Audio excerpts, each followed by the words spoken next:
Bismillahirrahmanirrahim. Wa ba'du qala musannifu rahimahullahu ta'ala, wahai kaumku, lakukanlah kepada Allah sebagaimana yang dilakukan oleh orang-orang saleh kepadanya, sehingga Allah pula melakukan kepadamu sebagaimana yang telah dilakukannya kepada mereka.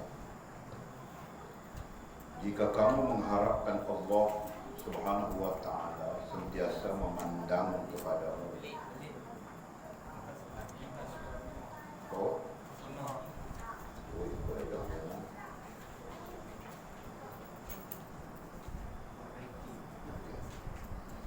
Wa ba'du qala musannifu rahimahullah ta'ala, memperbaiki hati itu hanya dapat dilakukan dengan takwa, tawakal kepadanya, mengesahkannya, dan berlaku ikhlas dalam setiap amalan yang dilakukan semata-mata kerana tanpa sikap-sikap yang disebutkan ini, maka hati akan rosak. Hati adalah bagaikan burung di dalam sangkar, atau bagaikan berlian di dalam ikatannya, atau bagaikan harta yang tersimpan dengan sempurna di dalam almari. Adapun yang diperhitungkan di sini adalah burungnya, bukan sangkarnya. Berliannya, bukan pengikatnya. Hartanya, bukan almarinya. Bayangkanlah seekor burung tanpa sangkar, sebentuk berlian tanpa ikatan, atau setumpuk harta tanpa tempat menyimpannya. Ya Allah, sibukkanlah anggota tubuh kami dengan ketaatan kepadamu, dan hati kami dengan ma'rifat kepadamu. Sibukkanlah sepanjang hayat kami, siang dan malam kami. Pertemukanlah kami dengan orang-orang saleh yang sudah mendahului kami.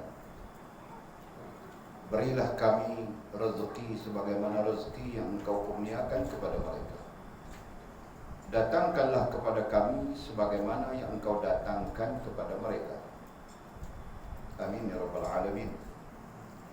Wahai kaumku, lakukanlah kepada Allah sebagaimana yang dilakukan oleh orang-orang saleh kepadanya, sehingga Allah pula melakukan kepadamu sebagaimana yang telah dilakukannya kepada mereka. Jika kamu mengharapkan agar Allah Subhanahu wa ta'ala sentiasa memandang kepadamu, maka sibukkanlah dirimu dengan melakukan ketaatan kepadanya, bersabar bersamanya, redha dengan semua ketentuannya terhadap dirimu dan orang-orang selain kamu. Suatu kaum yang menjauhkan diri dari dunia dan mengambil bahagian mereka di dunia dengan jalan takwa serta beramal saleh. Kemudian mereka bermohon untuk kehidupan akhirat dan beramal dengan amalan-amalan akhirat. Mereka melawan dorongan nafsu mereka dan mentaati Allah, menasihati diri mereka sendiri, dan kemudian memberi bimbingan pula kepada orang lain. Hai pemuda, nasihatilah dirimu sendiri lebih dahulu sebelum kamu menasihati orang lain. Adalah penting sekali bagimu mengekang atau melawan kehendak nafsumu, dan janganlah engkau berlebih-lebihan menasihati orang lain sedangkan dalam dirimu sendiri masih berada dalam sesuatu yang perlu engkau perbaiki. Celakalah engkau sekiranya engkau tahu bagaimana membersihkan orang lain sedangkan engkau buta. Bagaimana mungkin seorang buta dapat membimbing orang lain, sedangkan orang yang membimbing itu mestinya orang yang boleh melihat. Ingatlah bahwa orang yang dapat menyelamatkan orang lain daripada lautan adalah seorang perenang yang mahir, dan yang dapat membawa orang lain kepada Allah Subhanahu wa ta'ala hanyalah orang yang kenal kepadanya. Kerana perbuatan ini tidak dapat dilakukan dengan kebodohan dan kejumudan yang menyelimuti jiwa. Tiada alasan bagimu tentang tindakanmu terhadap Allah, melainkan mencintainya dan beramal untuknya bukan untuk yang lain. Takut kepadanya, bukan kepada selainnya. Semuanya ini dilakukan dengan hati, bukan dengan lidah. Semuanya ini dilakukan di dalam kesunyian, bukan di dalam kesibukan dan keramaian. Apabila tauhid berada di ambang pintu rumah, sedangkan syirik berada di dalamnya, maka itu namanya munafik. Celakalah engkau, lidahmu bertakwa, sedangkan hatimu berada di dalam kederhakaan. Lidahmu bersyukur, sementara hatimu berpaling. Allah berfirman yang berbunyi, A'udzubillahi minasyaitonirrajim. Ya ibna Adama khairi ilaika nazilun wa syarruka ilayya sa'idun. Wahai anak Adam, kebaikanku itu turun kepadamu dan kejahatanmu itu naik kepadaku. Celakalah kamu kerana kamu mengaku sebagai hambanya, sementara ketaatan kamu engkau berikan kepada selainnya. Sekiranya kamu adalah benar-benar hambanya, maka kamu akan kembali kepadanya dan berpihak kepadanya. Nescaya kamu akan bermusuhan kerananya dan berkasih-kasihan kerananya. Okey, kita sambung zakar kita pada minggu lepas. Rupanya kita berhenti buka soal 5. Aku banyak malam ni boleh sambung cerita lain. Rupanya masih lagi duduk di cerita proses. Kita sedang bercakap tentang proses memperbaiki hati, okay? Proses memperbaiki hati, kita masih bercakap di situ.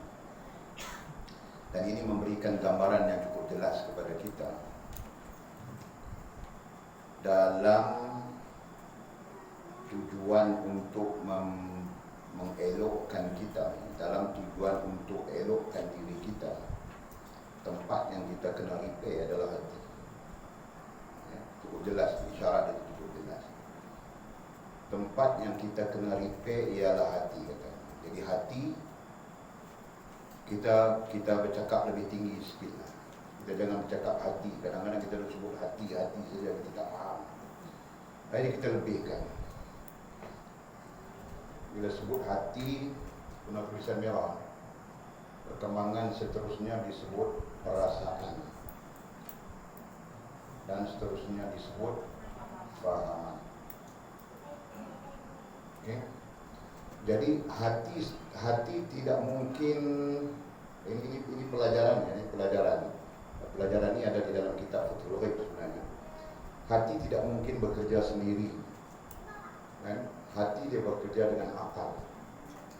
Jadi perkembangan selepas akal disebut pemikiran, pemikiran, dan perkembangan selepas pemikiran disebut pandangan. Okey. Dan kemudiannya daripada dua hal ini rohaniyah, dipanggil rohaniyah, dan ini dipanggil jasmaniyah. Ya, perkembangan daripada dua hal ini terhasillah yang ketiganya, nama tingkah laku. Tingkah laku, perkembangan seterusnya disebut amalan, dan perkembangan seterusnya disebut pengalaman. Ini adalah dasar untuk kita mengembangkan pengetahuan kita lebih jauh. Dan kita sebut dasar kerana hal ini perlu difahami dulu. Antara hal yang perlu difahami dalam pengajian ilmu tasawuf ataupun psikologi Islam. Disebut psikologi Islam rupanya. Kita ada baca satu buku daripada satu profesor di University King Saud University. Dia cenderung mengatakan psikologi Islam is a tasawuf. Jadi kita boleh guna, kita guna lama dah. Cuma kadang-kadang orang ni dia nak ada profesor, boleh tak profesor dia tak siapa tapi betul kan. Jadi ada profesor dah tulis jawapan buku yang tasawuf Islam adalah psikologi Islam. Ya kan? satu hal yang sangat merangsangkan lah, sangat baik. Okey, jadi pelajaran kita sebelum kita lanjutkan, ini hal-hal yang kita kena faham. Rohaniyah, yang mewakili rohaniyah itu adalah akal dan hati, dan yang mewakili jasmaniah itu kita sebut tingkah laku. Ini kita perlu faham. Okey, dalam banyak kalimat-kalimat kita lazim menggunakan istilah akal, istilah hati, dan istilah tingkah laku. Pun begitu, dalam pencerahan-pencerahan yang diberikan, lazimnya para ulama kita juga menggunakan istilah-istilah perkembangan yang kita sebutkan tadi. Ini bermaksud kalau dia sebut pandangan berarti datang daripada sini, dia sebut pemikiran berarti datang daripada sini, dia sebut fahaman berarti datang daripada hati, dia sebut perasaan pun datang daripada hati, dia sebut pengalaman berarti datang dari tingkah laku, sebut amalan pun datang daripada tingkah laku. Jadi bentuk yang kita perlu faham, bahawa kita tak jadi cacar marba dari segi berfikir. Saat ini kita baru berfikir pandangan itu nak tambah, kita berfikir kan? Jadi di sini kita dah berjalan jauh dah, dia lekat dulu. Yang kita berjalan tadi dia tak tahu apa dia. Jadi ini satu pendekatan penting dalam kita, khususnya kita belajar ilmu tasawuf. Sebab ilmu tasawuf ini adalah ilmu yang mengajar kita tentang diri kita. Kita perlu ingat konsep diri kita ini, belajar tentang diri ini datang daripada tiga hal. Pertama datang daripada Allah, kedua datang daripada agama, ketiga datang diri kita. Tiga hal. Jadi kita ambil dari sini, kita ambil yang ni, bercakap yang ni sekarang ni, ya kan? Untuk apa? Untuk menuju Allah Subhanahu Wa Taala. Sesuai sebab kita datang daripada Allah Subhanahu Wa Taala. Itu konsep dia kan? Konsep itu dipahami dulu. Okey. Jadi bila kita bercakap tentang diri kita, maka ada dua hal tersabit dengan diri. Yang pertama disebut ruhaniyah, diri, dan yang kedua disebut jasmaniyah. Diri bukan satu elemen.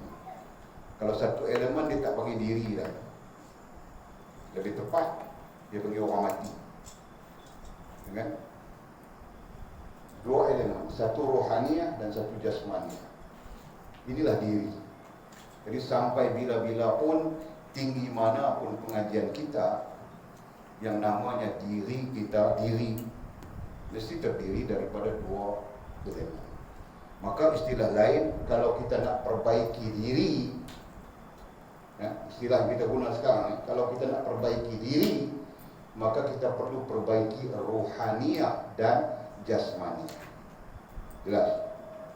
Dan apabila kita nak perbaiki rohaniah, maka kita perlu perbaiki akal dan hati.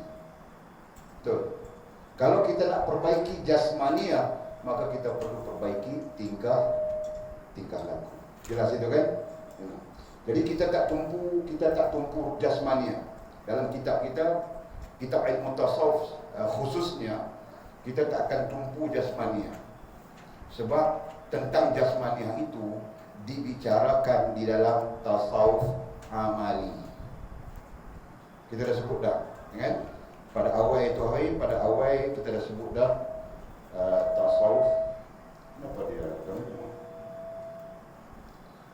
Kita dah sebut dah tasawuf ada tiga. Satu namanya amali, tasawuf amali. Kedua namanya irfani, dan yang ketiga namanya falsafi. Jadi kalau kita setuju untuk menggunakan istilah psikologi Islam, berarti apa yang mengganggu? Tak boleh dekat. Letak bawah. Pasal lagi kita pampit bagi belakang, lagi dia kuat. Okey, kalau kita setuju menggunakan istilah psikologi, dia ada stand dia kan, ada stand. Ambil stand dia. Kalau kita setuju menggunakan istilah psikologi, berarti kita ada psikologi amali, kita ada psikologi irfani, dan kita ada psikologi falsafi. Hal ini Barat kena tabik dekat Islam. Okay? Barat tak ada psikologi macam itu. Okay? Barat cuma ada psikologi apa yang disebut sebagai self psychology. Satu tu ya. Istilah yang diperbincangkan banyak lebar itu saja. Jadi kita ada psikologi amali, ada psikologi irfani, ada psikologi falsafi. Kalau kita guna istilah psikologi, tapi dalam majlis kita tak guna istilah psikologi itu. Kita sebut sebagai perbandingan. Istilah yang kita guna apa? Tasawuf amali, tasawuf irfani, tasawuf falsafi.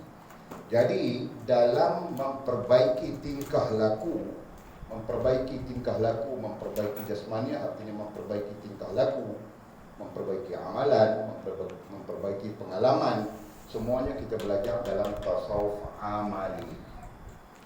Jadi oleh itu, bila kita menggunakan kitab-kitab yang membincangkan tasawuf irfani atau falsafi, kita jarang menyentuh hal tingkah laku. Jarang.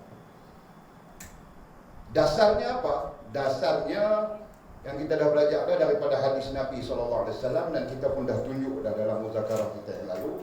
Dasarnya part rohaniah mengambil part dalam kehidupan kita 80%, manakala 20% adalah jasmania. Ini berarti dominasi dalam hidup kita adalah rohaniah, manakala jasmania dia cuma mengikut rohaniah. Hal ini tidak bercanggah dengan hadis Nabi yang telah kita baca. Dalam kitab kita pun kita baca muka surat 5 tu, di atas tu, inna fil jasadil mudghah, inna fil jasadi ibni adam al mudghah. Itu di antara hadis-hadis yang menunjukkan dominasi rohaniah. Jadi sebab itu dalam tasawuf irfani, bila membicarakan tentang development, tentang pembangunan diri, bila membicarakan tentang repairing, memperbaiki diri, maka fokusnya adalah rohaniah. Ini fakta. Nah, InsyaAllah mudah-mudahan kita faham. Okey. Jadi kita sambung kata musannif, memperbaiki hati itu hanya dapat dilakukan dengan takwa. Ini kita dah bercakap dalam muzakarah kita yang lalu. Kita terus kepada sifat takwa itu sendiri. Ada 9 sifat. Jadi maksudnya, kalau kita nak perbaiki hati kita, kita kena pastikan 9 sifat itu berlaku kepada kita. 9 sifat itu berlaku kepada kita. Atau istilah lain, ada dalam diri kita. Atau lagi istilah lain, ada dalam rohaniah kita. 9 sifat itu perlu ada dalam rohaniah kita. 9 sifat. Yang nombor 1 sampai nombor 9. Semua hafal ya? Semua hafal ya? Kena ada. Ya kan? Kalau tak ada 9 sifat itu, kalau tidak 9 sifat itu, berarti kita tidak ada ubat untuk memperbaiki diri kita. Sebab memperbaiki ini bukan macam enjin. Enjin dia boleh tukar part. Memperbaiki diri ini dia tak boleh tukar part. Dia tak ada cerita tukar part. Sebab itu memperbaiki diri di sini lebih tepat maknanya merawat, mengobati diri. Itu yang lebih tepat. Ya kan? Perkataan memperbaiki diri itu adalah satu perkataan yang terlalu umum. Spesifikasinya adalah kita merawat. Itu memperbaiki itu merawat diri kita. Jadi, merawat diri kita dengan apa? Dengan obat. Kita kiaskan kepada obat, dan obat itu ada 9 nama. Ya kan? 9 nama itulah, 9 obat, obat yang 9 nama itulah yang kita nak guna pakai untuk merawat diri kita. Yang kita spesifikkan kepada 2 tadi, diri kita yang namanya rohaniah. Kalau rohaniah kita ini dah sihat, dah segar, bugar, maka dia akan menyebabkan jasmaniah kita yang 20% tadi itu mengikutinya. Boleh faham kan? Okey. Jadi rohaniah kita pun kita dah ajak dah. Kita bahagikan, kita pinjam Kita pinjam daripada Imam Ghazali rahimahullah ta'ala. Tidak menjadi masalah sebab ini adalah pelajaran. So kita pinjam daripada Imam Ghazali rahimahullah ta'ala sifat rohaniah. Rohaniah kita ada 3 keadaan. Ada 3 keadaan. 1, sihat, segar bugar lah. Nombor 2, sakit. Dan nombor 3, mati. Ini keadaan rohaniah kita. Jadi kita berada di salah satu daripada 3 ini. So bila kita bercakap tentang merawat, memperbaiki, repair, whatever yang kita bercakap tadi itu, dia mungkin keadaan-keadaan 2 keadaan ini. Sama ada mati, kita nak hidupkan dia semula, ataupun dia sakit untuk kita repairkan dia. Yang kita nak adalah keadaan ini. Keadaan ini. Yang nantinya kita akan belajar keadaan ini, rupa-rupanya Allah bercakap dengan kita, kita bercakap dengan Allah. Baru kita faham. Bila rohaniah kita sihat, rupa-rupanya Allah bercakap dengan kita. Dan kita pun bercakap dengan Allah Subhanahu wa ta'ala. Dan baru nantinya kita tahu apa yang kita bercakap dengan Allah hari-hari.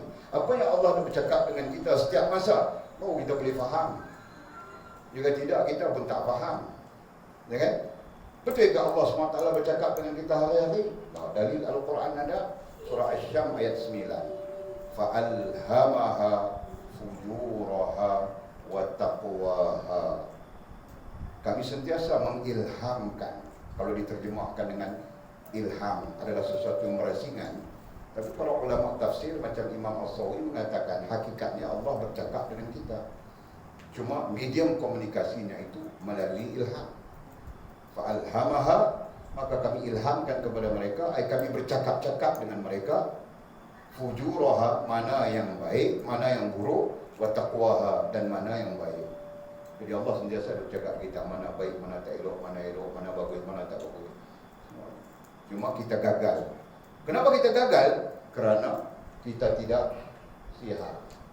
Apa yang tidak sihat? Rohaniah kita. Rohaniah kita tak sihat. Rohaniah kita sakit. Ya kan? Boleh faham tak konsep? Kerana itu kita gagal memahami komunikasi Allah Subhanahu wa ta'ala dengan kita. Kerana itu, kalau rohaniah kita sihat, insya-Allah kita faham. Sebab Allah sebut jelas itu, fa'alhamaha fujuraha wa taqwaha. Kemudian Allah sebut qad aflaha man zakkaha. Qad, kalau orang belajar ilmu nahwu, qad itu tahqiq, memperkuatkan sungguh, bukan main-main, bukan tipu. Memang Allah cakap dengan kita sungguh. Qad aflaha man zakkaha. Siapa yang zakka, maksudnya berfikir. Berfikir apa? Berfikir tentang komunikasi Allah Subhanahu wa ta'ala dengan kita. Jelas. Okey? Jadi kita dah faham nak memperbaiki itu, perbaiki tak mana kita nak perbaiki rohani kita. Satu hal penting, istilah kerohanian tidak sama dengan istilah jasmaniah. Itu satu hal lagi penting bila kita belajar. So sila ambil perhatian mana-mana istilah yang tidak faham, kena kemukakan. Kena kemukakan. Sebab saya pun bila saya baca, saya jelaskan, saya tak tahu, mungkin saya terlepas pandang istilah-istilah yang tak dapat diberi faham. Okey. Jadi balik kepada kita tadi, takwa. Itulah kalau kita nak sebut sifat pun okey. Kalau kita nak kiaskan kepada ubat yang akan diguna pakai untuk merawat kita yang mungkin mati, rohaniah kita yang mungkin mati, rohaniah kita yang mungkin sakit, ya kan? Kita tidak sempat bercakap tahap-tahap sakit. Cukuplah kita memadai, kita faham macam tu pun cukup, ya kan? Kita tak sempat memahami tahap-tahap mati, walaupun ada perbincangannya, kan? Tahap-tahap mati ini dia sentiasa memberontak aja dengan Allah Subhanahu wa ta'ala. Jadi ada tahap-tahap itu. Nanti ada kesempatan kita bercakap, kita bincang insya-Allah. Okey. Jadi katanya dapat dilakukan dengan takwa. Itu pertama. Yang kedua katanya tawakal kepadanya. Tawakal kepadanya. Hakikatnya bukan istilah tawakal. Hakikatnya adalah hubungan, berhubungan. Pada takwa itu sendiri gambaran kepada tawakal itu sendiri adalah gambaran kepada hubungan dengan Allah Subhanahu wa taala. Berhubung dengan Allah Subhanahu wa taala. Dan istilah yang kami pakai di dalam kitab Futhul Ghaib adalah muraja', yaitu sentiasa kembali. Muraja' dengan makna kembali. Jadi tawakal di sini berhubungan satu ai kembali, sentiasa kembali kepadanya, yakni kepada Allah Subhanahu wa taala. Jadi kena sentiasa kembali kepada Allah kalau kita nak repair kita, kalau kita nak perbaiki rohaniah kita. Ya kan? Jadi bentuk kembali itu banyak. Kalau berdasarkan kepada Al-Quran dan Sunnah yang mengajar kita, antara bentuk kembali itu adalah La ilaha illa anta subhanaka inni kuntu minaz zalimin. Astaghfirullahal azim. La haula wa la quwwata illa billahil aliyil azim. Itu sebahagian daripada lafaz-lafaz pengembalian, lafaz-lafaz muraja' kalau dalam istilah Arabnya. Ya kan? Kembali kita kepada Allah Subhanahu wa taala, ai kembali berhubungan dengan Allah Subhanahu wa taala. Ya kan? Jadi keadaan kita sakit ni sebenarnya kita tak ada hubungan dengan Allah. Atau hubungan kita rosak dengan Allah, itu yang menyebabkan kita sakit. Akal kita sakit, hati kita sakit. Ya kan? Bukan sakit hati. Sakit hati lain. Hati sakit lain. Tak sama. Ya kan? Hati sakit, sakit hati. Sakit hati ni macam anjung. Dia marah balik, dia sebut kawan dia kan, komen dia marah, dia sakit hati. Ya kan? Hati sakit hati tu, sakit hati, hati sakit kan? Hati sakit lain. Okey. Mengesakannya, selanjutnya mengesakannya. Jadi kalau kita sebut mengesakannya ini kita susah faham. Boleh gunakan istilah gantian kepada mengesakannya. Jangan syirik kepadanya. Nah, itu istilah gantian. Mengesakan, jadi perlu diterjemahkan perkataan esa. Jadi kita kelang kabut di situ. Kita jangan kelang kabut. Kita ambil istilah lawan bagi mengesakan adalah syirik. Faham kan? Jadi membebaskan kita daripada syirik. Itu lebih mudah faham. Jadi mengesakan itu jelas sudah kepada kita. Ya kan?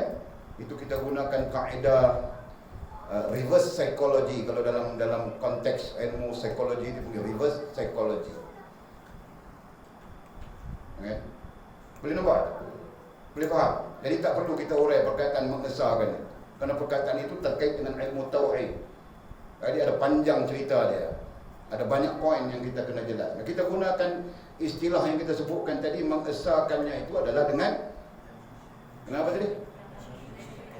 Jangan membebaskan kita daripada syirik. Mana? Jangan kita mensyirikkannya. Kenapa? Kerana syirik itu juga adalah racun yang akan merosakkan rohaniah kita. Bahkan syirik adalah racun yang paling besar, paling memudaratkan. Itu kita belajar di dalam kitab Futhul Ghaib. Racun yang paling memudaratkan, paling bahaya, namanya syirik. Dan syirik ini ada dua. Satu namanya khafi dan satu lagi namanya jali. Bezanya khafi itu tak kelihatan, manakala jali itu kelihatan. Dan yang kita perlu sedar, Nabi SAW bimbang, yang Nabi bimbang ke atas umatnya adalah syirik khafi, syirik yang tidak kelihatan.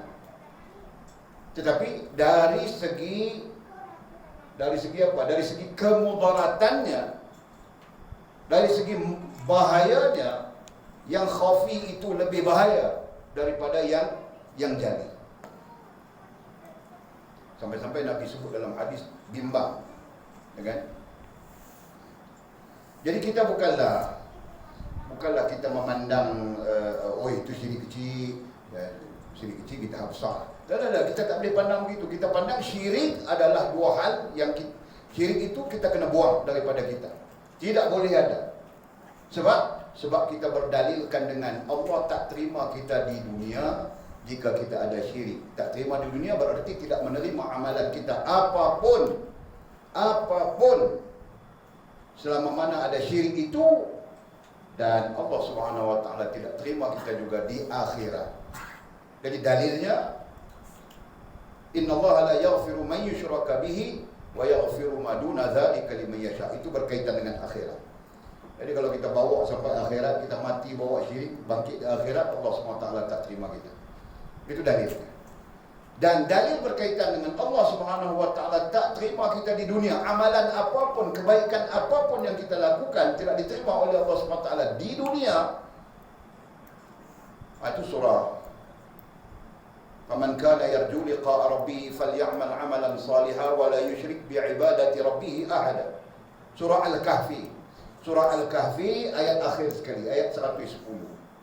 Nah, ini dalil-dalil yang perlu kita pegang bagi mendukung paham kita, paham Ahlussunnah wal Jamaah itu sendiri berkaitan dengan Allah terima tak terima kita di dunia dan Allah terima tak terima kita di hari akhirat kelak. Semuanya berkaitan dengan syirik.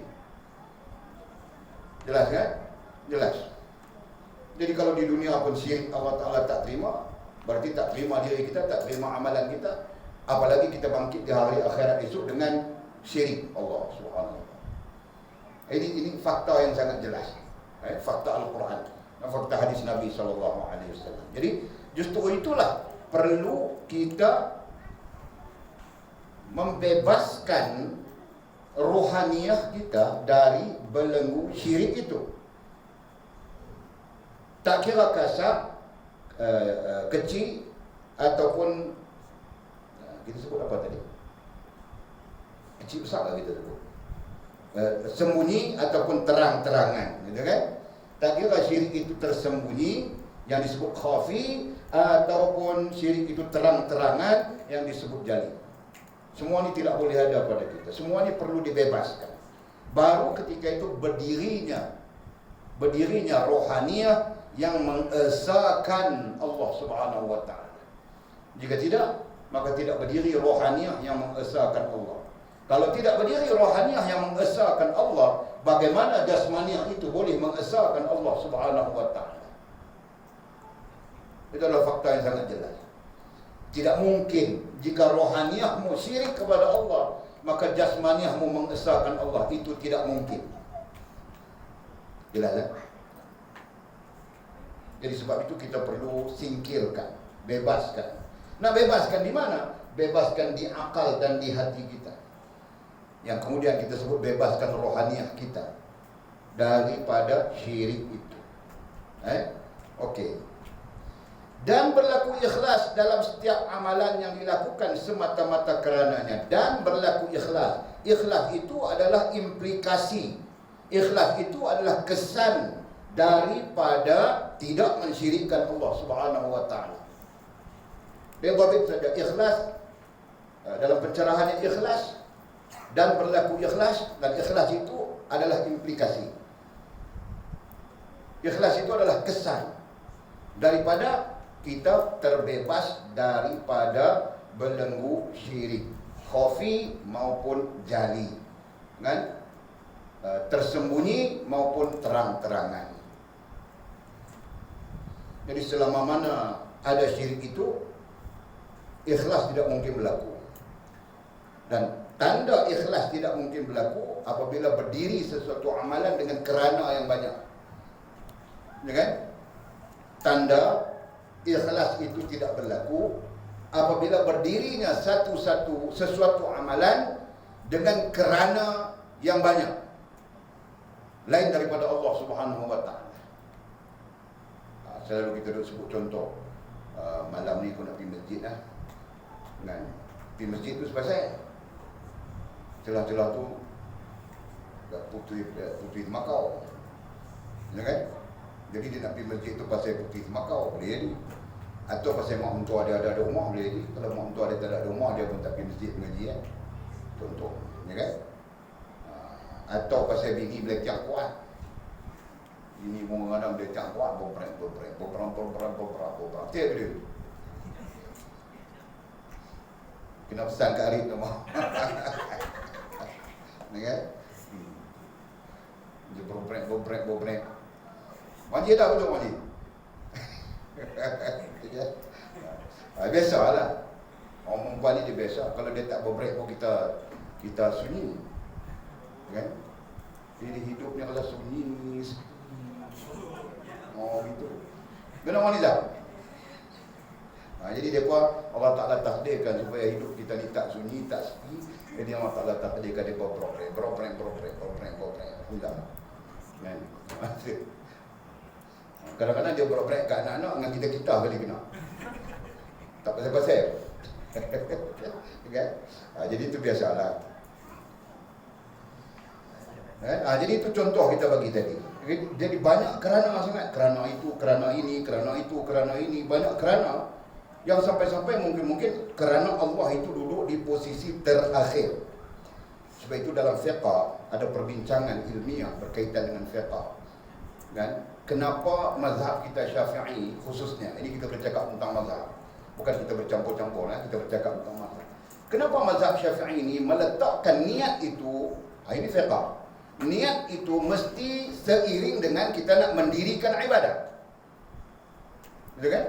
Mazhab Syafi'i, kita pertegaskan mazhab kita berbanding dengan mazhab Abu Hanifah, mazhab lain. Niat itu wajib ya, tapi niat itu boleh berlaku bila-bila masa pun. Kan? Tapi dalam mazhab kita Syafi'i, qaul qadim, qaul jadid sama saja. Mesti ketika nak mendirikan. Contoh, bila kita nak diri solat baru saja aku sembahyang fardu maghrib, dia orang nak jadi makmum ke jadi imam ke kerana Allah SWT. Dia tak boleh main daripada rumah tu kerana nak sembahyang, okey, masuk Allahu Akbar satu tak boleh. Dalam mazhab kita Syafi'i tak sah. Kenapa? Salah satu jawapannya, takut kita mai itu macam-macam kerana punya doa-doa tu. Betul kan? Kita mai daripada rumah pergi ke masjid, mai pada rumah pergi ke musalla, mai pada rumah pergi ke surau, mai pada macam-macam kerana punya ada. Sagi nak singgah beli sayur lah, mak mentua pada ada rumah lah, rumah bini mengamuk lah, cengih lah, apa. Tapi masa nak diri sagi kita buang kerana yang lain itu, maka kita perbetul kerana Allah Subhanahu Wa Taala. Itu di antara hujjah dalam mazhab kita Syafi'i. Nampak betapa Imam Syafi'i sangat ambil kira. Dengar? Begitulah hal-hal yang lain. Kan? Kita nak tawaf Baitullahil Haram, kita pergi umrah ke, kita pergi haji kan. Masa kita menghadap istislam tu baru kita niat dia kan. Itu mazhab kita. Berbanding dengan yang lain, dia masuk-masuk dia nak tawaf dah niat dah tu. Ini mudah begitu. Kan? Nampak macam mudah, tetapi di satu sisi yang lain ada perkara-perkara yang kita bawa ketika itu yang tidak boleh disabitkan dengan kerana Allah Subhanahu Wa Taala. Itu dari sisi itu. Okey? Jadi ikhlas adalah apa? Ikhlas ini adalah amal. Ikhlas adalah amal yang berlaku daripada rohaniyahmu maupun jasmaniyahmu yang keseluruhannya dikeranakan dengan kerana Allah Subhanahu Wa Taala. Itu kita bagi dia punya definisi yang sesuai tahap kita mengaji fiqh rabbani. Ya? Jadi ada lagi uraiannya tu, ikhlas juga adalah tidak dikeranakan melainkan dengan kerana Allah Subhanahu Wa Taala. Itu definisi yang kita sebutkan tadi. Termasuk yang tidak dikeranakan itu pahala ke, syurga ke. Kalau ikut Syekh Abdul Qadir Jalani, musannif kita, syekh kita, mursyid kita dalam kitab Fathul Ghaib, tidak dikeranakan dengan kerana yang lain, apa yang di dunia dan apa yang di akhirat, melainkan Allah Subhanahu Wa Taala. Tu ikhlas. Cukup jelas tu, pernyataannya cukup jelas. Okay? Tidak dikeranakan dengan apa yang di dunia. Satu, yang di dunia. Nombor dua, yang di akhirat. Jadi yang di dunia tadi kita sebut temakau lah, Nak pergi tengok wawah jual ayam goreng lah. Ini contoh saja, tidak ada kena-mengena dengan yang hidup maupun yang telah mati. Macam-macam kerana, macam-macam. Itu ini. Dunia, yang di dunia. Dan begitu juga, tidak ada kena-mengena dengan yang di akhirat. Itu menurut Syekh. Dalam futurologi kita. Yang di akhirat itu apa? Syurga kah, neraka kah, pahala kah, apa kah? Tak ada kena-mengena. Tak terkait langsung. Jadi terkait dengan apa? Lillahi Rabbil Alamin. Semata-mata kerana Allah Subhanahu Wa Ta'ala, Tuhan semesta alam. Hak tu nama dia ikhlas. Ini bermaksud selagi mana ada kerana yang lain daripada Allah Subhanahu Wa Ta'ala, maka itu dalam klasifikasi tidak ikhlas bagi orang ahlillah. Jelas? Fakta itu jelas ya? Tidak ikhlas bagi orang ahlillah, tapi boleh diterima pakai bagi orang awam. Jelas ya? Orang awam ni kategori dia apa? Ahli dunia, ahli akhirat. Jelas? Jadi fakta ni kita kena faham bagi betul. Jadi tak faham kena bincang. Okey.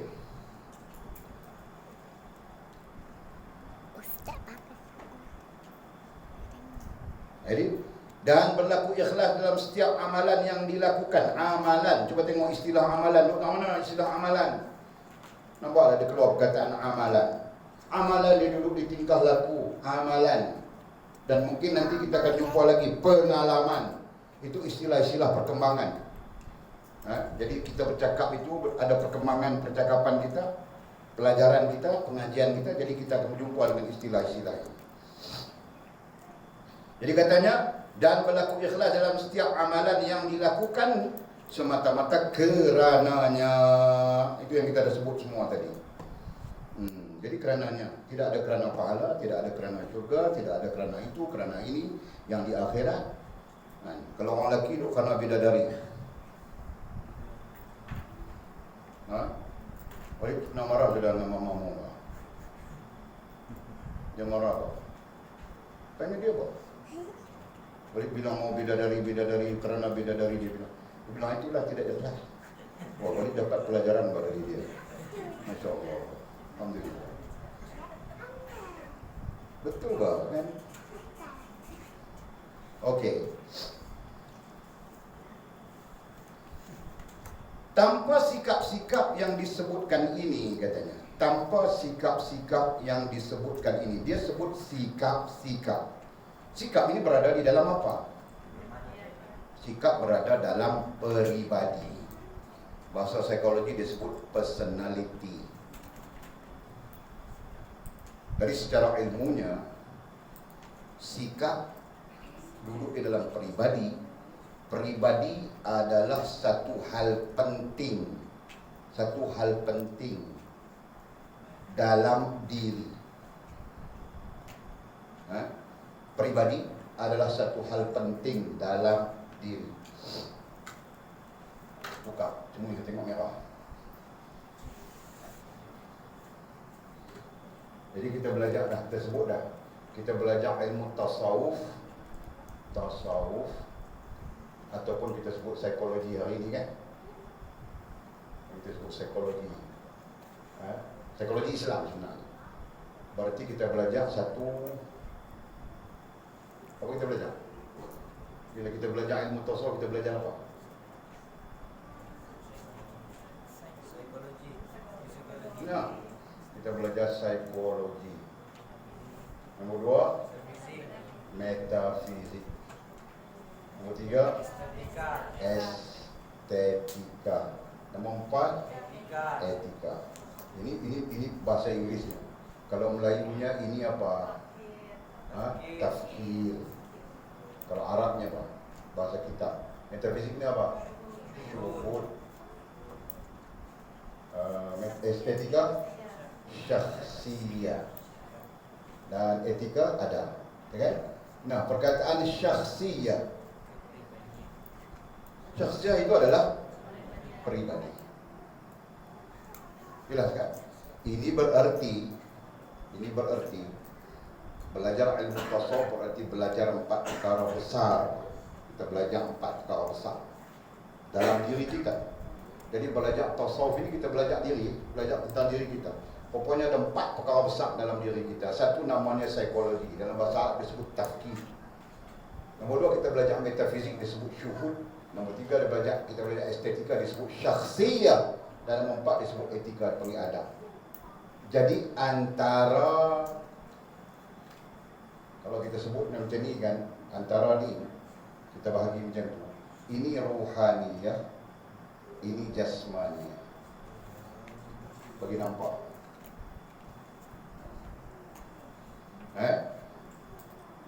Jadi psikologi metafizik ini perkara ruhaniyah, perkara akal dan perkara hati. Sedangkan estetika dengan etika adalah perkara jasmaniyah. Estetika itulah yang kita sebut syakhsiyah. Dan syakhsiyah itu kita maknakan dengan peribadi. Peribadi, syakhsiyah, peribadi kita keluarkan daripada sini. Ada berapa perkara? Nombor 1 disebut apa? Sikap. Nombor 2 disebut perangai. Nombor 3 disebut tabiat. Jadi hal ini sebenarnya tak lari. Sikap, akal, perangai hati, dan tabiat tingkah laku. Dia tak akan lari daripada prinsip asal. Ya? Yang dikatakan sikap itu mewakili akal kita. Yang dikatakan perangai itu mewakili hati kita. Sebab itu kalau perangai buruk, hati buruk sebenarnya. Senang saja, kan? Kalau perangainya bagus, maka hatinya bagus. Ya kan? Kalau perangai macam tai, hatinya mau macam tai juga. Tahu tak? Jadi kita memang ada manusia-manusia yang perangai yang macam tai. Kalau tai boleh tahan lagi, kalau perangainya macam biawak, macam babi, lagi susah kan? Okey. Dan tabiat itu adalah tingkah laku. Hal ini kita sebut dalam satu istilah, sikap-sikap. Jadi Syekh Abdul Qadir Jailani dia gunakan satu istilah saja, sikap-sikap bilangnya. Dia sebut sikap-sikap. Pada hakikatnya 3 itu. Kan?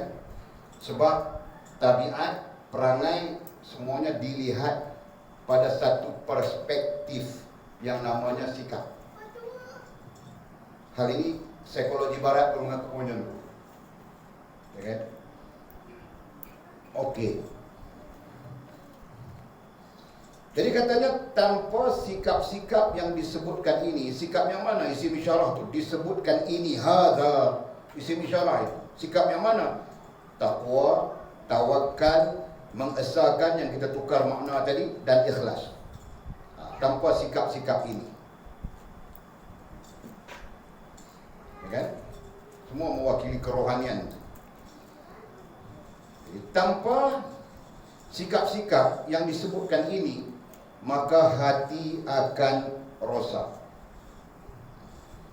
Jadi istilahnya hati akan rosak. Jadi kalau kita sebut hati akan sakit, bukan sakit hati, ya kan?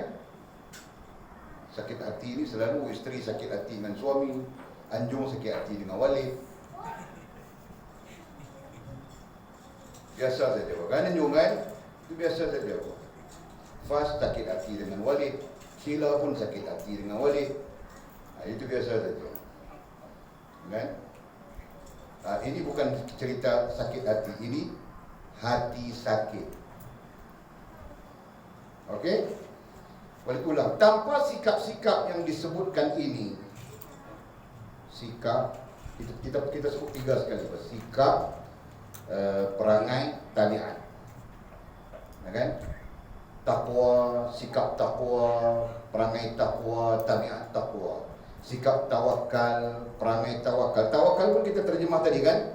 hubungan, tanpa sikap menghubungkan diri dengan Allah, tanpa perangai menghubungkan diri dengan Allah, tanpa tabiat menghubungkan diri dengan Allah gitu. Dan selanjutnya, maka hati akan rosak, sakit. Jadi pada anak-anak yang belajar ni, kayakan istilah kamu orang ya. Tulis istilah-istilah, boleh cakap istilah itu tulis, jangan tertinggal. Supaya bila kita mengajar orang lain nanti kita banyak istilah. Okey. Hati adalah bagaikan, Syekh Abdul Qadir Jalani mula memberi kiasan supaya kita faham tentang hati.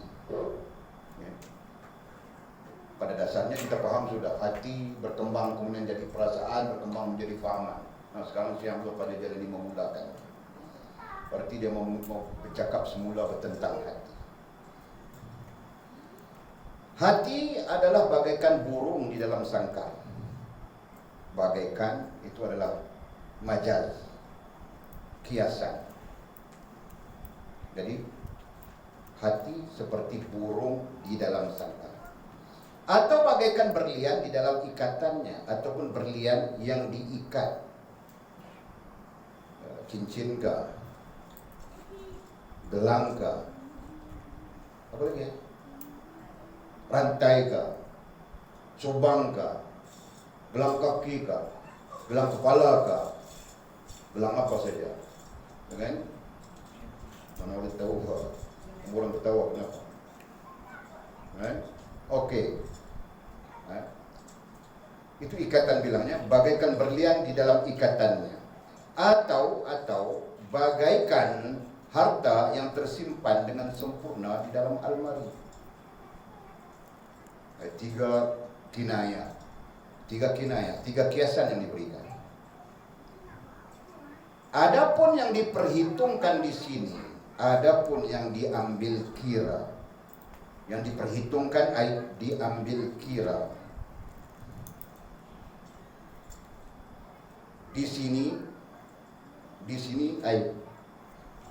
dalam pertimbangan kita, kan? Di sini berarti dalam pelajaran kita, dalam pertimbangan kita adalah burungnya. Maka yang diambil kira dalam pertimbangan kita burungnya, bukan sangkarnya, kan? Itu kiasan kepada hati. Itulah kiasan hati. Burung seperti burung di dalam sangkar.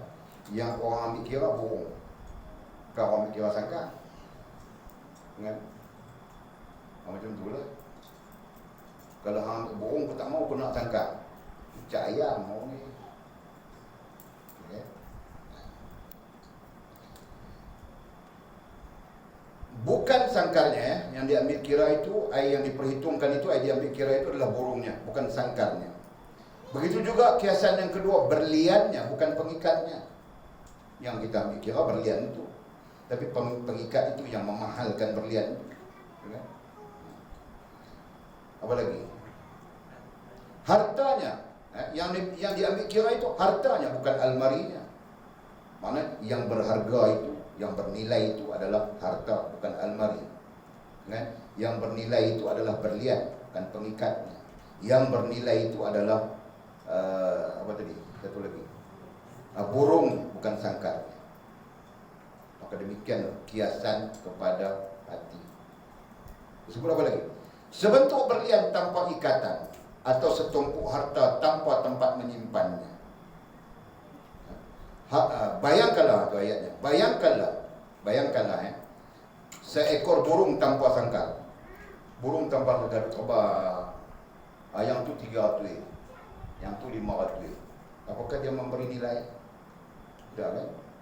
Macam tu lah. Itu dalam ilmu fiqh mengajar kita, tidak sah menjual sesuatu yang tidak dimiliki.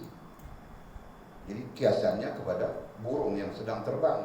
Contohnya, jadi burung tu terbang ke langit, hak tu 3,000 nak, hak tu 2,000, hak tu 500, hak ni. Maka duit, kalau ada orang banyak duit, orang tu bodoh pertama sekali, yang bodoh haram. Dalam ilmu fiqh, kan? Berjual beli benda yang tidak dimiliki. Ya kan? Tapi itu dalam Islam dijaga sampai begitu sekali. Benda bukan milik hang dengan duk jual tak tawan. Gitu. Jadi bidui kalau nak jual apa pun pastikan yang milik hang benda tu. Tahu tak apa? Ini dengar-dengar nak jual tayar sebelah. Okay? Jadi berhati-hatilah orang lain. Kan? Kena cek dulu video ambil mana. Ustaz, di sini semua pasal hati. Lepas tu dia kata sikap. Jadi kita belajar sikap pasal akal, bukan pasal hati. Dia sebut dalam konteks yang umum. Macam kita campur lah. Ada campur. Jadi dia pakai 3 elemen, dia pakai 1. Macam kita lah. Kita sebut hati sebenarnya kait dia dengan akal sesuatu juga. Jadi kita pakai 1 istilah dia, rohaniah. Beza tak? Okey. Bayangkanlah seekor burung tanpa sangkar, begitu juga sebentuk berlian tanpa ikatan, atau setumpuk harta tanpa tempat menyimpan. Jadi betul kan ini berlian, betul kan ini kacau. Padahal berlian betul, karena tidak ada yang mengikatnya. Lepas tu duduk dia burung pula, nak tangkap. Kamu burung nak terbang. Tak ada nilai. Dan nak memberikan gambaran kata tidak ada nilai. Macam itulah hati kita. Bila tak ada ikatan dengan Allah Subhanahu wa taala, hati itu tidak ada nilai. Rohaniah itu tidak ada nilai. Dan dia akan memberi implikasi, memberi kesan kepada tingkah laku kita nantinya, dan tidak ada nilai pada tingkah laku kita itu. Faham tak? Itu yang kita sebut kita solat. Kita tak apa, tak ada nilai di sisi Allah SWT. Puasa tidak ada nilai di sisi Allah SWT. Oi, pandai-pandai habaq puasa. Nabi sebut di dalam hadis sahih. Bukan kita pandai-pandai, Nabi sebut di dalam hadis sahih. Ada hadis berkait dengan puasa. Ramai di kalangan umatku yang berpuasa, tapi tak dapat apa pun daripada puasa melainkan lapar dan dahaga. Hadis lain pula, ramai umatku yang mendirikan solat, tapi tak dapat apa pun daripada solat melainkan letih.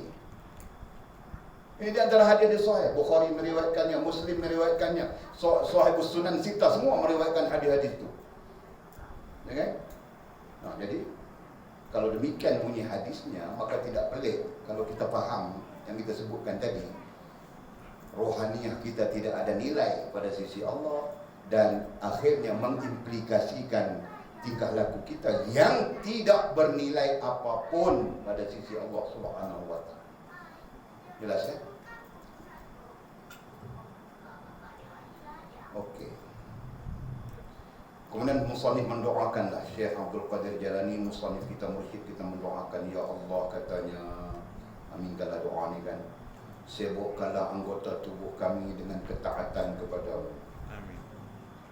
Jadi mungkin anggota badan kita, tubuh kita pun taatnya sikitnya, sibuk kok lain yang banyak.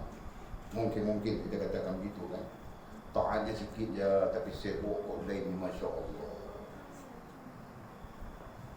Sibuk nak makan, sibuk menyegak, sibuk melawak. Semuanya mencari kepuasan hati, gitu kan. Allah SWT. Yang sepatutnya kita sibuk adalah urusan kita dengan Allah Subhanahu wa taala. Jadi kita mohonlah, kita aminkan doa ni, ya Allah, sibukkanlah anggota tubuh kami dengan ketaatan kepada-Mu, dan hati kami dengan ma'rifat kepada-Mu. Ya Allah, cakap tentang ma'rifat pun kita gagal juga. Sebab ma'rifat ini dia ada komponen. Ya, sambil kita baca doa kita faham lah. Ma'rifatnya dia ada komponen. Saya tulis balik kalau ada yang tak tahu, kalau yang dah tahu, okey lah.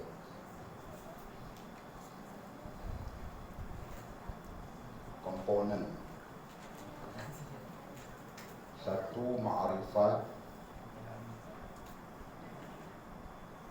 Ma'rifah, kita guna istilah ni ya. Sebab masdar ma'rifah. Nombor 2, musyahadah. Nombor 3, mukasyafah.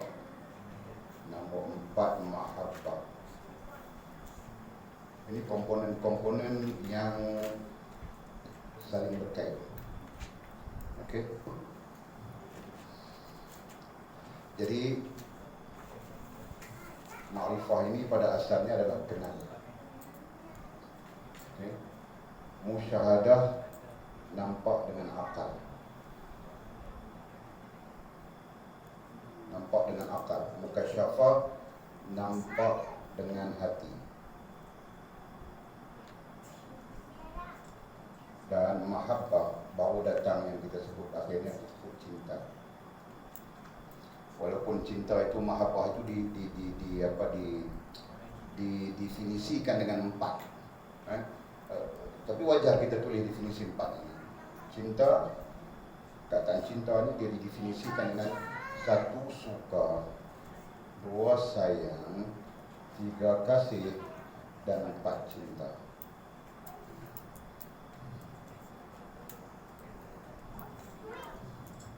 Boleh nampak? Ini adalah komponen ma'rifah. Bila kita tersebut perkataan tadi kan, dan termasuk ya Allah sibukkanlah tadi kan, sibukkanlah hati kami dengan ma'rifah kepadamu. Ayat ini adalah ataf daripada sibukkanlah. Kan? Kalau ikut matan Arab dia ada wa di situ. Ada waw. Jadi sibukkanlah hati kami dengan ma'rifah kepada Allah. Nah, kita tanya hati kita masing-masing kenal ke Allah Subhanahu Wa Taala? The first question, soalan yang pertama, kita kena tanya hati kita masing-masing kenal ke Allah Subhanahu Wa Taala? Okay? Jadi ringkasnya, untuk kenal Allah Subhanahu Wa Taala itulah para ulama menyusun ilmu tauhid namanya, kan? Dengan konsep yang berbeza-beza. Ada orang yang macam ni, ada orang yang macam ni. Ada yang muka-muka mengenal Allah tu sifat uful-turi. Macam-macam lah. Tapi yang penting, belajar ke tidak kita untuk sampai kepada kenal Allah Subhanahu Wa Taala. Komponen daripada ma'rifah itu nantinya menyebabkan kita musyahadah. Kita nampak dengan akal kita.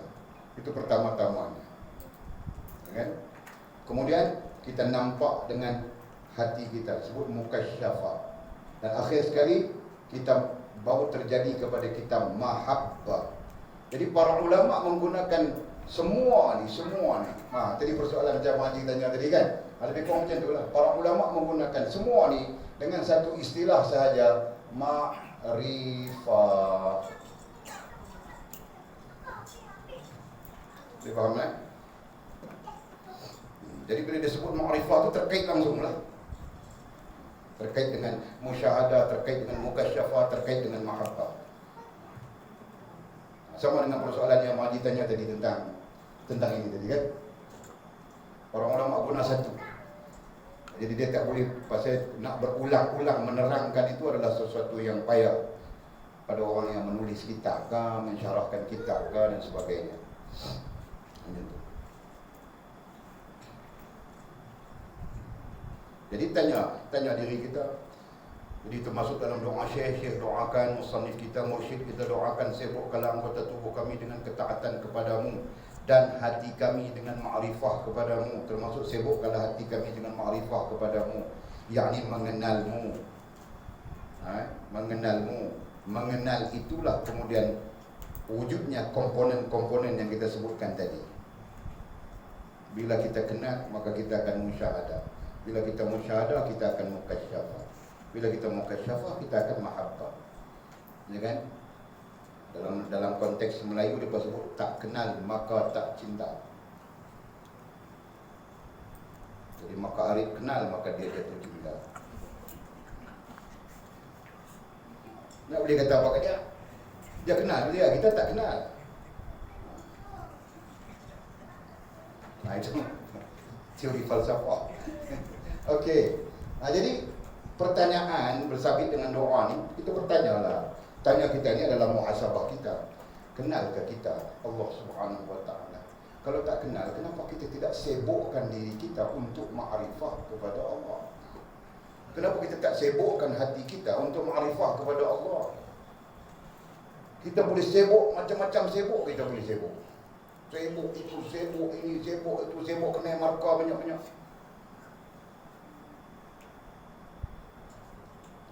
Hak ni nama tu, hak ni nama ni, hak tu nama tu. Kan?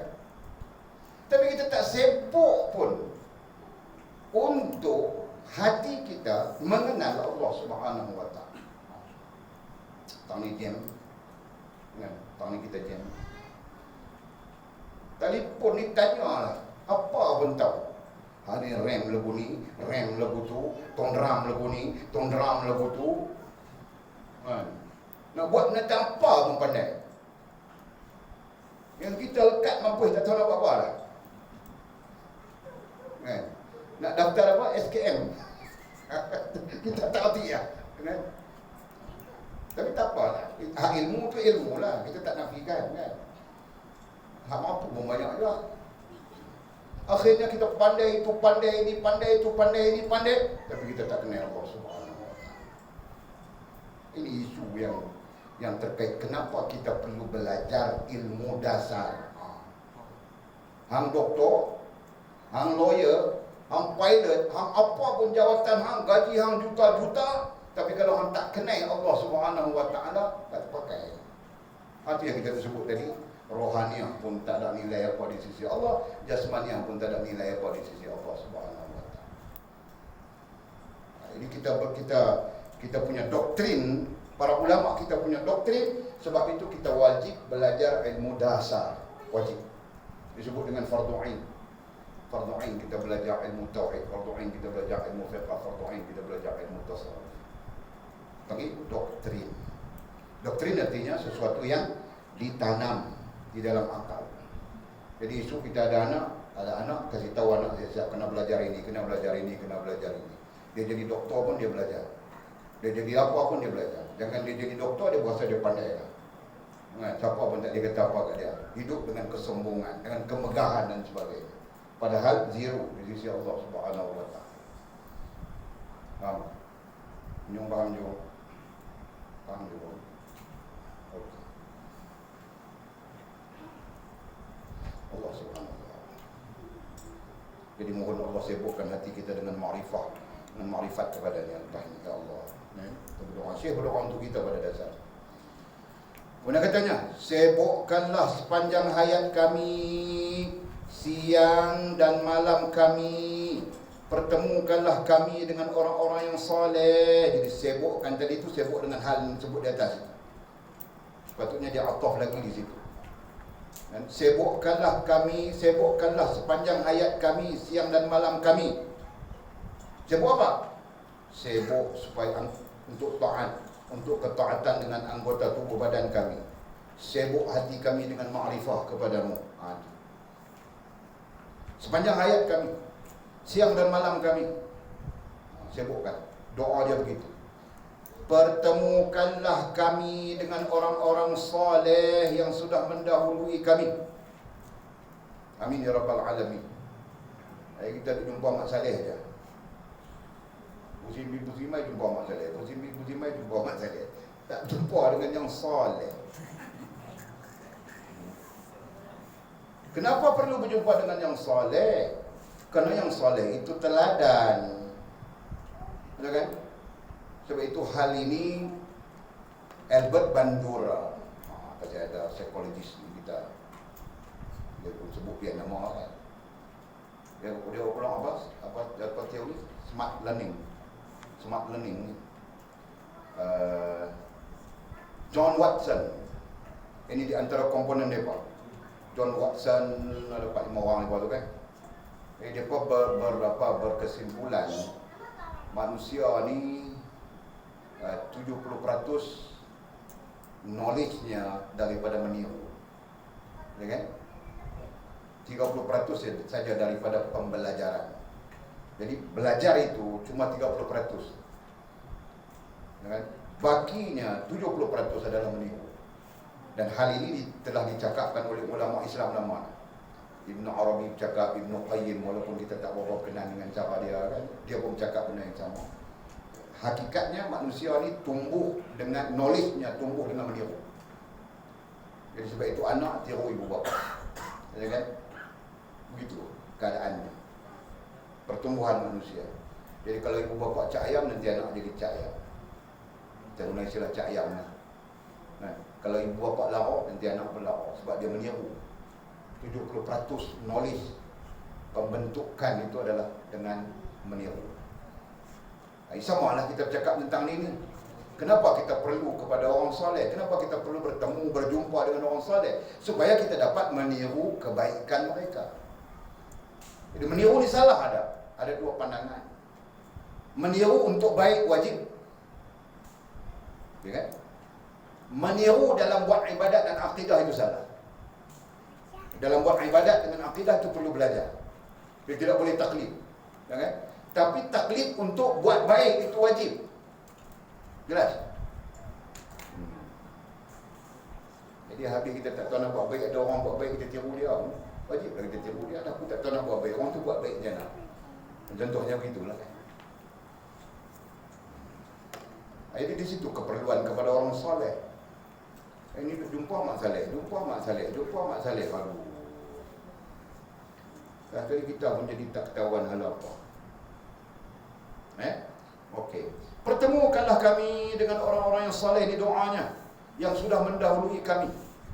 Berilah kami rezeki sebagaimana rezeki yang kau kurniakan kepada mereka. Rezeki. Rezeki ini kita kena faham umum. Jangan faham rezeki itu benda. Rezeki adalah umum. Ilmu adalah rezeki. Umum adalah rezeki. Kan? Kemudahan adalah rezeki. Anjur kau pergi tengok sekejap, datang tak saudara? Kan? Itu semua disebut rezeki. Jadi minta, berilah kami, antara doanya, berilah kami rezeki sebagaimana rezeki yang kau kurniakan kepada mereka, ai orang soleh. Jadi kalau mau bincang tentang rezeki orang soleh, Masya Allah, la hawla wa la quwwata illa billahil aliyyil azim. Orang-orang soleh ni Allah SWT bagi rezeki bi ghairi hisab. Kerja sikit, tapi rezeki mencukupi. Itu orang-orang soleh ni. Amin. Dia kerja sikitnya, tapi Masya Allah, anak dia membesar dengan soleh, begitu. Okay? Anak dia, Masya Allah. Ini kita bisa tengoklah pengalaman saya berjumpa dengan orang soleh yang benar-benar soleh. Soleh ni pun kadang-kadang cerita aja, dia kan soleh terang nak. Kita kira soleh cak ayam, kira betul lah. Kita berjumpa dengan orang yang soleh cak gajah ni. Betul. Soleh betul. Kan? Duduk pun jauh dengan orang ni, jauh lah cerita dia. Salah, nanti saya cerita, maksud ingat saya cerita kan? 4 tahun. Ya kan? Tapi Masya Allah, anak dia kan, masuk saja maghrib, Allahu Akbar, azan. Anak lelaki azan. Semua ready, semua siap. Tak pernah tinggal sembahyang jemaah dengan anak-anak dia. Dia imam, anak dia makmum. Bini dia pun semua. Lepas sembahyang tu mengajar, dia baca kitab ke anak-anak dia, kumprah-kumprah-kumprahnya. Kan? InsyaAllah. Daripada boleh tinggal dia 7 tahun, balik boleh cari dia. Anak-anak pun dah besar-besar dah semua dah. Pun duduk macam tu lah keadaannya, duduk macam tu lah. Dengan adabnya, dengan Masya Allah, Subhanallah. Kita orang soleh. Kerja akan terang mana pun. Dan Walid sempatlah tengok karamah yang Allah SWT bagi kepada dia sebagai orang soleh ni. Tahan tahu dalam benang krim ni. Musim kemarau. Musim kemarau macam ni, bukan ada ayam dalam benang. Walid pergi sampai malam, dia tanya orang kasih, dok lagi, orang kasih semua kata, kita makan sampai ikan. Ini sampai orang sampai. Walid pun setuju lah masa pukul 8. Memang biar makan macam tu, boleh muat dia. Dia tahan tahu di atas pelantak dia. Pelantak kan jenis rumah terpelantak masuk dalam bayar. Malam tu makan nak kata sampai dah habis ting.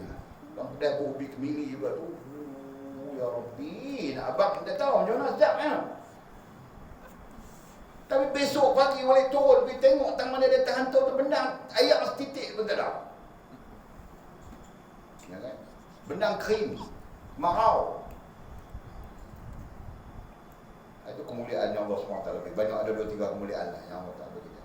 Pasal apa? Pasal soleh. Dan Allah memberikan kepada dia rezeki yang luar batas lah, luar batas. Walid kata luar batas ni pasal Walid pernah tengok mai. Dia tunjuk dekat Walid komplain dia tunjuk pro, dia selak butuh dia, dah mai yang dipijak tu pun mai.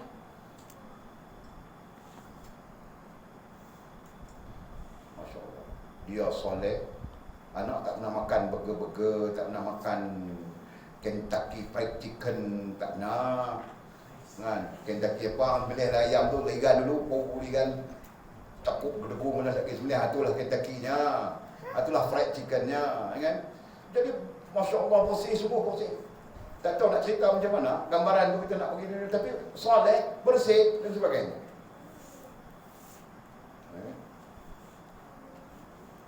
Bila balik main anak dah besar, balik pun kenal juga soal.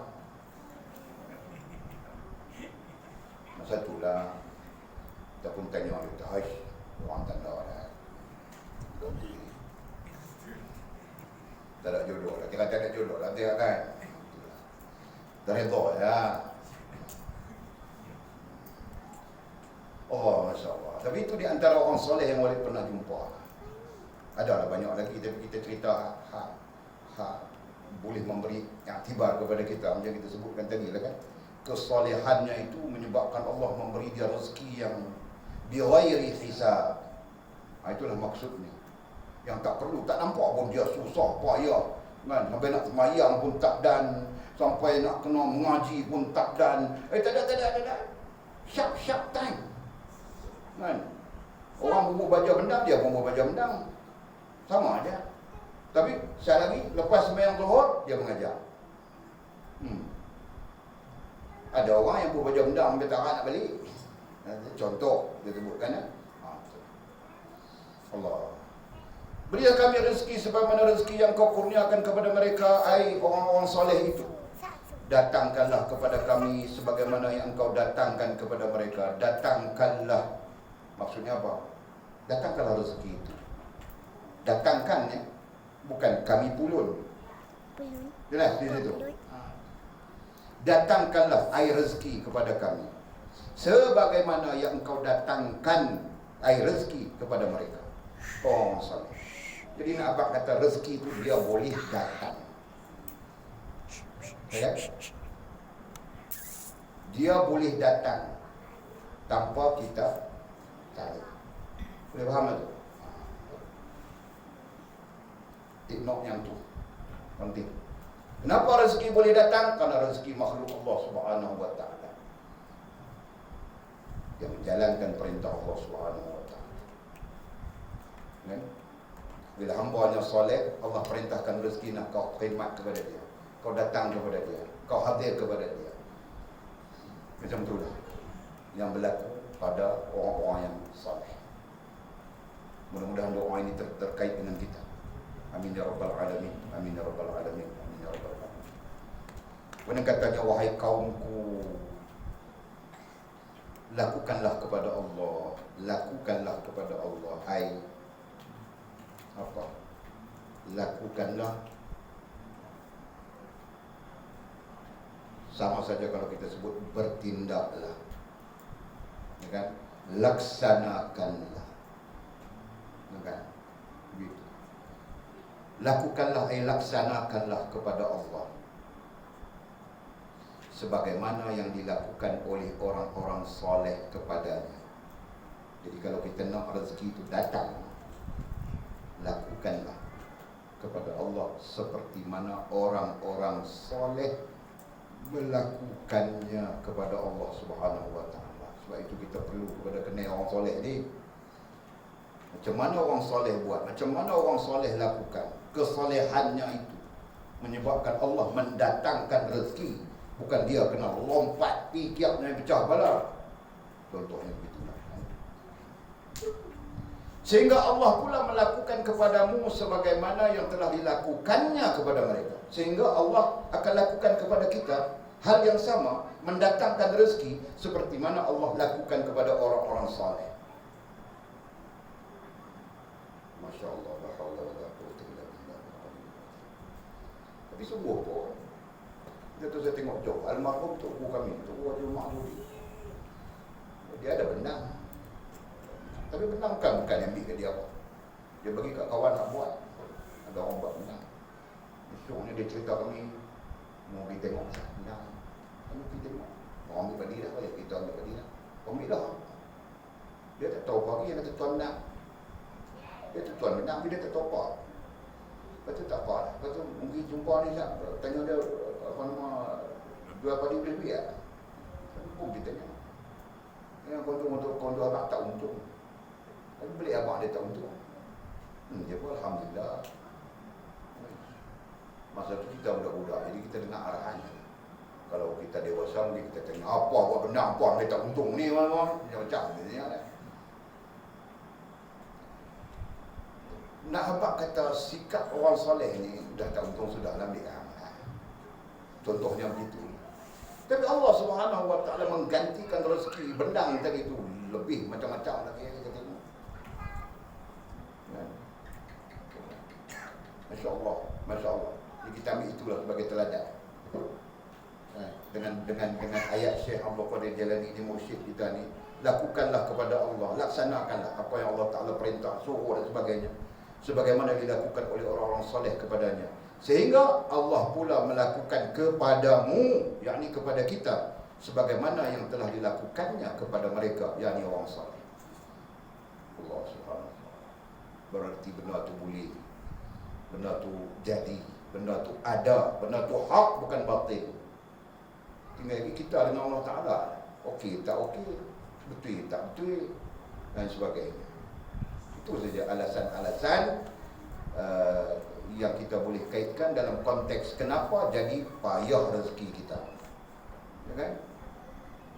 Itu maksudnya. Mungkin orang akan berandaian, oh kalau tak kerja macam mana nak main rezeki.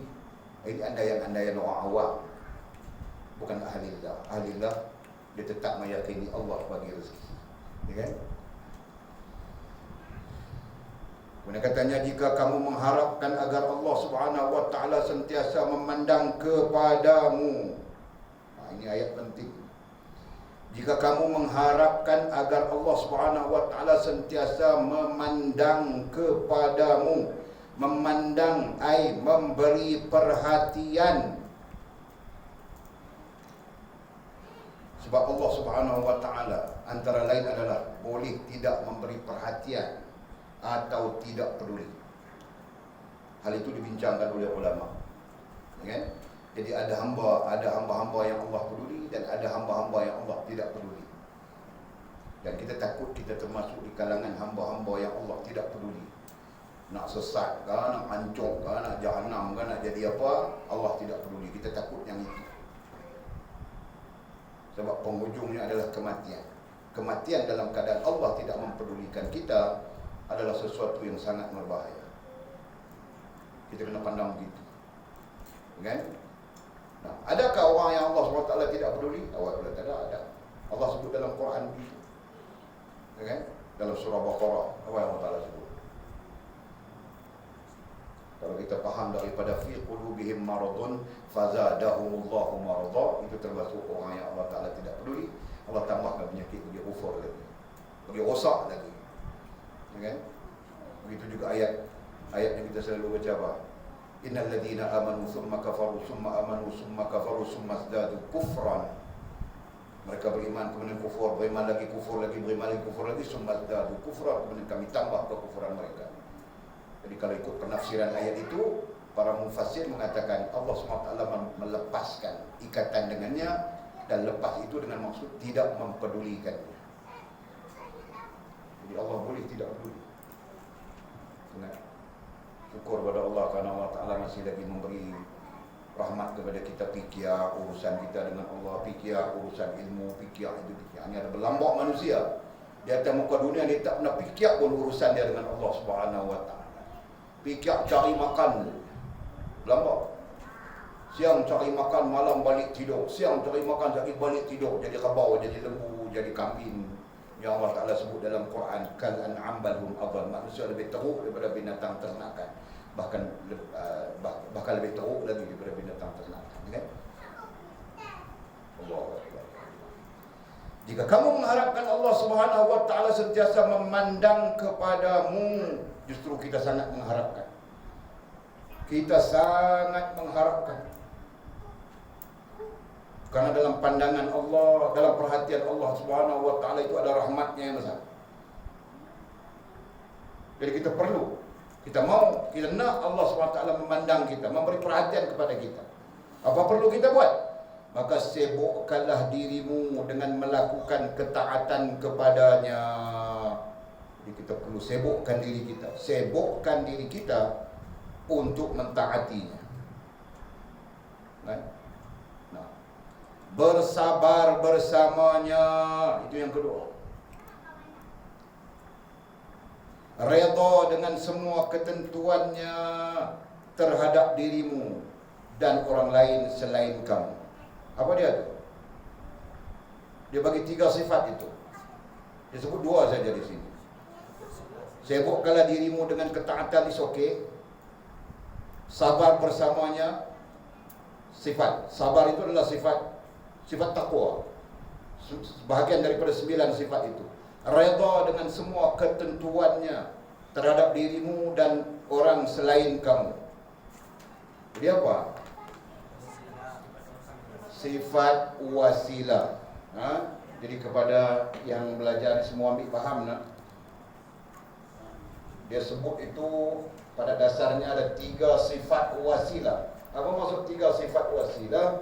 3 sifat yang menghubungkan atau 3 sifat perhubungan. 3 sifat perhubungan.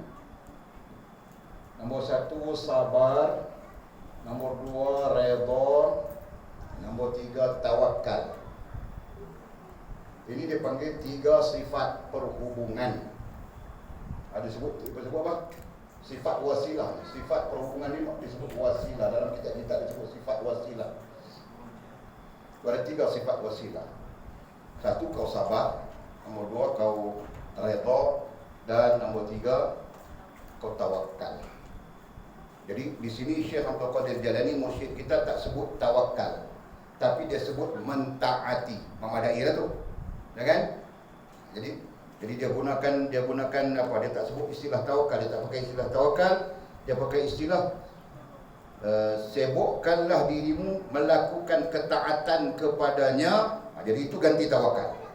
Itu ganti tawakal. Nombor 2 bersabar bersamanya sama Allah SWT, dan ketiga redha dengan semua ketentuannya terhadap dirimu dan orang-orang selain kamu. Jadi maksud mudahnya adalah hubungkan dirimu dengan Allah Subhanahu wa Ta'ala, berwasilahkan sabar, redha dan tawakal. Kalau di sini hubungkanlah dirimu dengan Allah Subhanahu wa Ta'ala, berwasilahkan taat, ketaatan, sabar dan redha. Jelas? Boleh faham tu? Okey, kemudian kata musannif, kita berhenti di situ. Allah a'lamu bis-shawab ya kama.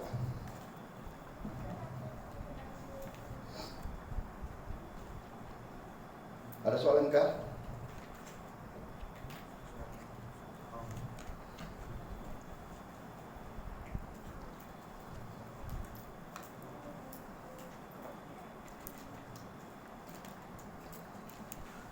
Daripada bakar kambing dah?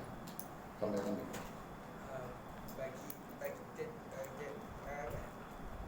Nyalakan api. Nyalakan dah. Kambing dah ada. Kami ada dah. Bakar dah. Tak eh? Ni lapar nasi sudah ni. Lapar kambing bang. Okey, ada soalan ni? Maksudnya apa sila? Cik, kau apa itu? Bilang apa? Jengkil. Ha? Jengkil. Jengkil. Jengkil. Jengkil. Jengkil. Jengkil. Kau jengkil. Kau mau bilang apa? Ha? tengok dengan mata besar tu bilang apa orang Sabah? Oh, yang gila. Ha? Mengencang. Oh, mengencang. Apa? Nah, hari ni. Ha? Redha tu apa? Esok hari kita mengaji kitab. Betul right no. Kita tengok daripada sana nanti. Dan dia hak mengaji ni advance semua dah ni. Kan? Jadi istilah-istilah tu tak perlu terjemah dah, semua bakal faham lah kan. Hak mengaji ni, kan? Jadi kalau hang tertinggal yang tu, ni kena main kitab betul right. Jadi mudah lagi. Ha?